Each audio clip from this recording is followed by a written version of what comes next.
Mission: make the world happier, kinder, more loving, more peaceful, more abundant, and more compassionate.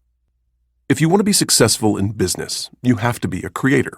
That is, you have to invent new things that serve the consumer better. When I took the reins of Hästens in 1988, I asked myself, what are the most successful companies doing? I noticed that people tend to sub-optimize. They think if I lower the prices a little, I can beat my competitors.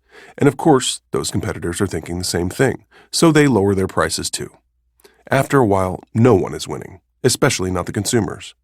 It may look like shoppers are triumphing because they get lower prices, but what are they actually getting for those low prices? Just subpar goods. Crap products, crap food, crap mattresses. And no one ever thinks to just stop this hamster wheel they're on to ask, how can we really serve the consumer? Competition is a finite game, just as football is a finite game. There is a winner and a loser, and which teams, players, and companies fit into each of those categories is very clear. Most people believe this is just how business naturally works. Someone is always winning, and someone is always losing. In the universe, however, business, like life, is an infinite game.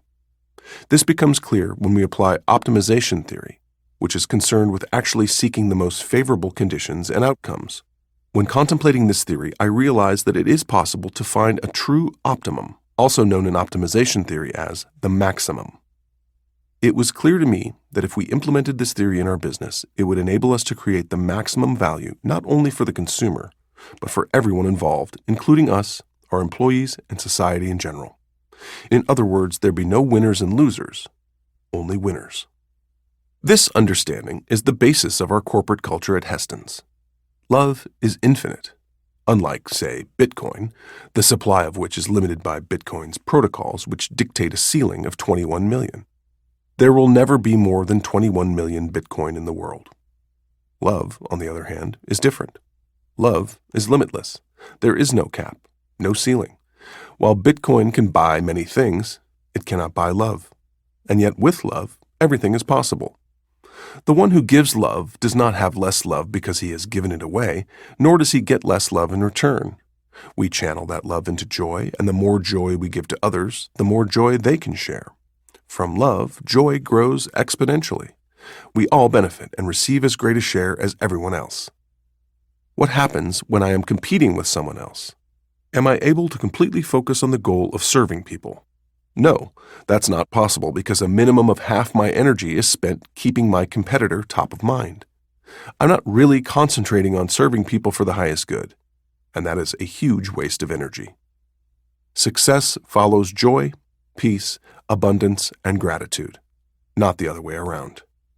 We begin by creating an environment of joy, peace, abundance, and gratitude, and the more we do that, the more success follows. This is the formula that we at Hästens use in our daily work. When we create the product that best serves the consumer, we also create the highest value for the company and the highest growth. This result follows because we are playing an infinite game. And everyone, every company in the world can do the same. Under this paradigm of an infinite world, everyone is a winner. In this worldview, our only competition, the only force that can work against us, is our own limiting beliefs.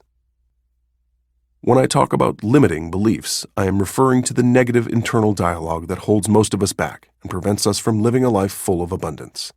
I'm not good enough. I'm not smart enough. I don't deserve success. These are imaginary obstacles of our own making, and the more attention we give to these kinds of thoughts, the more constricted and miserable our lives will be. Conversely, the more we allow ourselves to be who we are, the more we can live in a state of abundance. And the first step on the road toward that abundance is simply to free yourself from any limiting beliefs that may be stopping you from realizing your true potential. I once held those kinds of beliefs. I didn't love myself enough. That kind of foolishness didn't help me, and it doesn't help anyone else. We create greatness from the inside out. Too many of us spend our lives obsessing over the things we lack, searching our memories for the mistakes we've made or the opportunities we've missed, and we conclude that this is why we are not good enough. Once we recognize this pattern in our thinking, we can come back to who we truly are. Unfortunately, most people remain fixated on this sense of lack for their entire lives. Is there more to life than cutting prices and beating the competition? Where's the joy? Where is the love? Where's the happiness? In competition, people are often reacting rather than simply being, because they believe they must compete. They must run ever faster on the hamster wheel and do everything more cheaply than it was done yesterday. You always have to focus on the competition, and that is exhausting.